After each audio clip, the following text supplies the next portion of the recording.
Bienvenue sur Star Story, la chaîne YouTube dédiée aux récits captivants des stars, des royautés et des mystères qui font vibrer le monde entier. Si vous adorez plonger dans les coulisses des vies extraordinaires, des scandales royaux et des révélations inattendues, n'oubliez pas de vous abonner dès maintenant pour ne rien manquer. Likez cette vidéo si elle vous intrigue, et partagez-la avec vos amis pour qu'ils rejoignent l'aventure. Ensemble, on explore les histoires qui changent tout. Allons droit au but avec l'un des plus grands énigmes de la monarchie britannique. Le prince Harry est-il vraiment l'enfant biologique du roi Charles III? Des rumeurs circulent depuis des décennies, alimentées par les infidélités de la princesse Diana, des ressemblances physiques supposées et même des allégations récentes sur des tests ADN secrets. Mais est-ce la vérité, ou juste du buzz pour les tabloïds? Dans cette vidéo détaillée, on va décortiquer les faits, les spéculations et les impacts sur la famille royale, avec des anecdotes exclusives tirées de mémoires et d'interviews. Restez jusqu'à la fin pour une analyse sur l'avenir de la monarchie et préparez-vous, car on va creuser profond. Commençons par les bases. Qui est vraiment le prince Harry? Né le 15 septembre 1984 à l'hôpital Saint-Mary's de Paddington, à Londres, Henry Charles Albert David, au plus connu sous le nom de Harry, est officiellement le deuxième fils du prince Charles, devenu roi Charles III en 2022, et de la regrettée princesse Diana, alors princesse de Galles. Sa naissance a été annoncée avec joie par le palais de Buckingham, et dès le début, Harry a été intégré à la lignée royale comme cinquième dans l'ordre de succession au trône à l'époque. Diana, qui était enceinte de Harry pendant une période tendue de son mariage, a confié dans des interviews ultérieures qu'elle ressentait un lien spécial avec son fils cadet. Elle savait qu'elle attendait un garçon mais l'a gardé secret, même pour Charles, qui espérait une fille. Harry a été baptisé le 21 décembre 1984 à la chapelle Saint-Georges du château de Windsor, une cérémonie solennelle dirigée par l'archevêque de Canterbury, Robert Rincy, en présence de la famille royale au complet. Son nom officiel est Henry, mais tout le monde l'appelle Harry depuis toujours, même son frère aîné, le prince William, qui lui a donné le surnom affectueux de Harold dans leur enfance. Harry a grandi dans un mélange de privilèges royaux et d'expériences plus terre à accent grave-terre, grâce à l'approche éducative innovante de Diana. Contrairement aux traditions rigides de la monarchie, elle voulait que ses fils comprennent le monde réel. Imaginez, des princes allant à Disney World en Floride, mangeant des burgers chez McDonald's, ou visitant des cliniques pour patients atteints du sida et des centres pour sans-abri à Londres. Diana les emmenait partout pour leur montrer les joies et les défis de la vie, comme elle l'a dit elle-même. Harry et William passaient du temps entre le palais de Kensington à Londres et Highgrove House dans le Gloucestershire, la résidence de campagne de Charles. Dès son plus jeune âge, Harry accompagnait ses parents lors d'engagements officiels. Son premier voyage à l'étranger fut en Italie en 1985, à peine un an, suivi de visites au Canada en 1991 et 1998. Ces moments ont forgé chez lui un sens du devoir, mais aussi une rébellion contre les contraintes royales. L'éducation de Harry n'a pas été facile. Il a fréquenté des écoles privées prestigieuses, d'abord la Wetherby School, puis la Ludgrove School, où il a excellé en sports comme le polo et le rugby. À 13 ans, il entre à Eton College, l'école élitiste où William l'avait précédé. Mais Harry luttait avec les études, il a admis plus tard avoir des difficultés d'apprentissage, peut-être liées à un TDAH non diagnostiqué. Ses notes étaient moyennes, et il a souvent été étiqueté comme le « bad boy » de la famille, avec des scandales adolescents comme des fêtes arrosées ou des photos en costume nazi qui ont fait la une en 2005. Malgré cela, Harry a trouvé sa voie dans l'armée britannique. En 2005, il rejoint l'Académie militaire de Sandhurst, et sert en Afghanistan en 2007 à 2008 comme pilote d'hélicoptère Apache. Il a décrit ses missions comme les moments les plus heureux de ma vie, loin des projecteurs. Harry a effectué 2 tours en Afghanistan, risquant sa vie au front, ce qui lui a valu le respect et des médailles. C'est aussi là qu'il a développé un engagement pour les vétérans, menant à la création des Invictus Games en 2014, un événement sportif pour blessés de guerre qui a connu un succès mondial. Mais revenons aux racines du mystère, le mariage tumultueux de Diana et Charles. Mariés en 1981 dans une cérémonie féerique vue par 750 millions de téléspectateurs, leur union était déjà fissurée. Charles entretenait une liaison avec Camilla Parker Bowles depuis les années 1970, et Diana, se sentant isolée, a cherché du réconfort ailleurs. Leur séparation en 1992 et divorce en 1996 ont été marqués par des révélations explosives. Diana a admis dans son interview Panorama de 1995, il y avait 3 personnes dans ce mariage, donc c'était un peu bondé. Ces liaisons incluaient Barry Manaki, son garde du corps, mort en 1987, James Gilbey, le scandale Squidgy Gat en 1992, et surtout James Hewitt, un officier de cavalerie qui lui donnait des leçons d'équitation. C'est avec Hewitt que les rumeurs sur la paternité de Harry ont explosé. Leur relation a duré de 1986 à 1991, bien après la naissance de Harry en 1984. Pourtant, les tabloïds ont sauté sur la ressemblance, cheveux roux, très similaires. Hewitt a vendu des lettres de Diana pour des millions en 2003, ce qui a alimenté le feu. Dans son livre Princess in Love, 1994, coécrit avec Anna Pasterna, il détaille leur affaire passionnée, mais insiste, notre relation a commencé 2 ans après la naissance de Harry. Diana elle-même l'a nié, attribuant les cheveux roux de Harry à la famille Spencer, son frère Charles Spencer est roux, et elle l'appelait mon petit Spencer. Ken Wharf, garde du corps de Diana, a confirmé dans son livre Diana, Closely Guarded Secret, 2002, que les timelines ne collent pas. Conception de Harry autour de Noël 1983, première rencontre avec Hewitt à l'été 1986. Malgré cela, les rumeurs persistent. En 2025, avec la date actuelle du 16 octobre, les spéculations ont ressurgi sur les réseaux sociaux et YouTube, avec des titres comme Prince Harry Shocking DNA Result confirme HIS True Paternity ou des posts Facebook affirmant des tests secrets. Mais des sources fiables comme GEO.tv rapportent que Harry n'a jamais fait de test ADN public, et que ces révélations sont des fake news virales.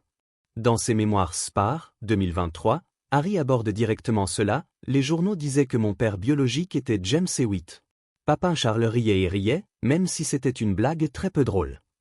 Il révèle que Charles lui a dit « Qui sait si je suis vraiment ton père ?» en plaisantant, mais cela l'a blessé profondément. Harry insiste, pas de doute, Charles est son père biologique. Des mises à jour en 2025 montrent que ces rumeurs refont surface autour de la fête des pères ou d'événements royaux, mais sans preuve concrète, juste du clickbait. Diana a eu d'autres amants, Asna Khan, un chirurgien cardiaque qu'elle appelait Monsieur Wonderful, de 1995 à 1997. Leur relation était secrète, passionnée, et Diana envisageait même de se convertir à l'islam pour l'épouser. Mais Khan, discret, a rompu, craignant la pression médiatique. Puis vint Dodi Fayed, avec qui Diana passait l'été 1997 sur un yacht en Méditerranée, juste avant l'accident fatal à Paris le 31 août 1997. Harry, alors âgé de 12 ans, a marché derrière le cercueil de sa mère aux funérailles, un moment gravé dans les mémoires collectives. Après la mort de Diana, Harry et William ont hérité de sa fortune, environ 13 millions de livres, plus des bijoux iconiques comme sa robe de mariée et des diadèmes. À 30 ans, Harry a reçu 10 millions, investis dans ses projets. Les querelles entre Harry et Charles ne datent pas des rumeurs de paternité, mais d'un cumul de tensions. Tout a culminé avec le Mexit en 2020. Harry et Meghan Markle quittent leurs rôles royaux, citant le harcèlement médiatique et un manque de soutien. Dans l'interview Oprah de 2021, Harry révèle « Mon père a arrêté de prendre mes appels ». Il accuse Charles de les couper financièrement, les laissant sans sécurité. Dans Spar, Harry détaille « Charles était mon patron, mon banquier ». Mais il n'était pas une banque. Il critique aussi Camilla, affirmant qu'elle l'a sacrifié pour son image publique. Charles, furieux, a omis Harry de ses discours de Noël 2022 et 2023. En 2025, les updates montrent une réconciliation fragile.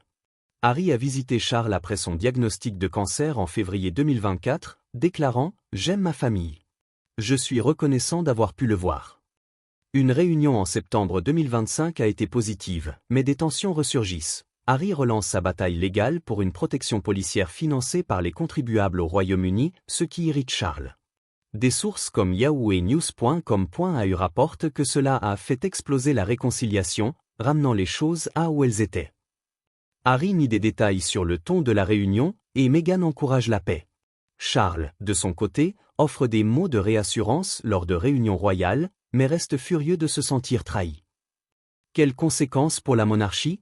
Ces rumeurs et querelles divisent profondément l'opinion publique, tant au Royaume-Uni qu'à l'international, créant un fossé générationnel et idéologique qui pourrait redéfinir l'institution royale pour les décennies à venir. D'un côté, une partie du public, surtout les jeunes et les progressistes, voit en Harry un rebelle authentique et courageux. À 41 ans en 2025, il incarne une modernité bienvenue. Il défend ouvertement la santé mentale via sa fondation Archewell et ses apparitions dans des podcasts comme The Metro You Can See avec Oprah, où il parle de thérapie et de trauma post-Diana. Ces documentaires Netflix, comme Harry et Meghan, 2022, et Hat of Invictus, 2023, ont attiré des millions de vues, le positionnant comme un influenceur global pour des causes comme l'environnement, via Sandball en Afrique, et les droits des vétérans. Pour ses fans, Harry représente le vent de changement, une monarchie qui s'ouvre sur la vulnérabilité humaine, loin des stiff upper lip traditionnels. Des sondages YouGov en 2025 montrent que 45% des moins de 30 ans au UK le soutiennent, voyant en lui un symbole de transparence qui pourrait sauver l'institution en la rendant relatable. De l'autre côté, les traditionalistes et les loyalistes royaux le perçoivent comme un traître qui érode la stabilité séculaire de la couronne. En révélant des détails intimes dans Spare, qui s'est vendu à plus de 3 millions d'exemplaires en une semaine, Harry a été accusé de laver le linge sale en public, affaiblissant l'image unie de la famille. Des commentateurs comme Pierre Morgan l'ont qualifié de Winnie en chef, et des pétitions en ligne demandent même de lui retirer ses titres de duc de Sussex. Cela alimente un sentiment anti-royal chez certains. En 2025, avec l'inflation et les crises économiques post-Brexit, des groupes comme Republic UK gagnent du terrain, arguant que la monarchie coûte trop cher, plus de 100 millions de livres par an aux contribuables, pour des drames personnels.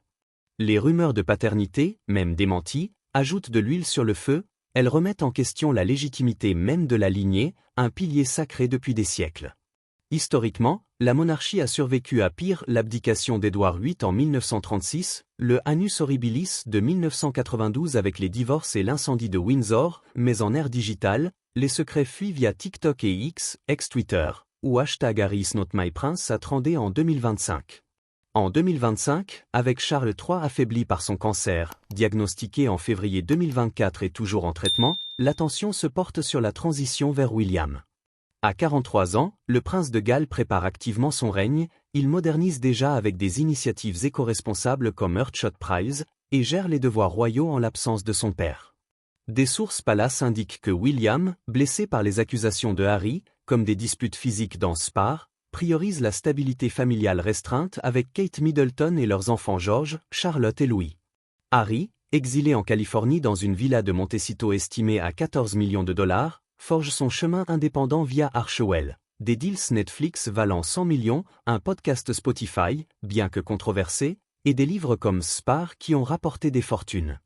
Mais cela l'isole, il n'a plus de rôle officiel, et ses visites au UK sont rares, limitées à des événements comme les funérailles ou les Invictus Games à Birmingham en 2027, prévus. La jeune génération pousse pour une monarchie transparente et accountable. Des sondages Ipsos 2025 révèlent que 62% des 18 à 24 ans veulent des réformes, comme réduire les fonds publics ou abolir les titres héréditaires si des scandales persistent. Si les secrets, réels ou rumorés ou continuent, cela pourrait ébranler l'institution au cœur, imaginez un débat sur la lignée affectant la succession, ou des appels à un référendum sur la monarchie, comme en Australie où le républicanisme monte, soutien à 40% en 2025. Harry l'a dit dans une interview CBS, la famille va au-delà de la biologie, c'est l'amour et le soutien qui comptent. Cela résonne, mais pour la couronne, c'est un défi, s'adapter ou risquer l'obsolescence dans un monde post-Élisabeth II, où la transparence prime sur le mystère royal. Et vous, croyez-vous aux rumeurs, ou pensez-vous que l'amour prime sur le sang? Comment imaginez-vous l'avenir de la monarchie avec ces divisions? Dites-le en commentaire, et engagez le débat.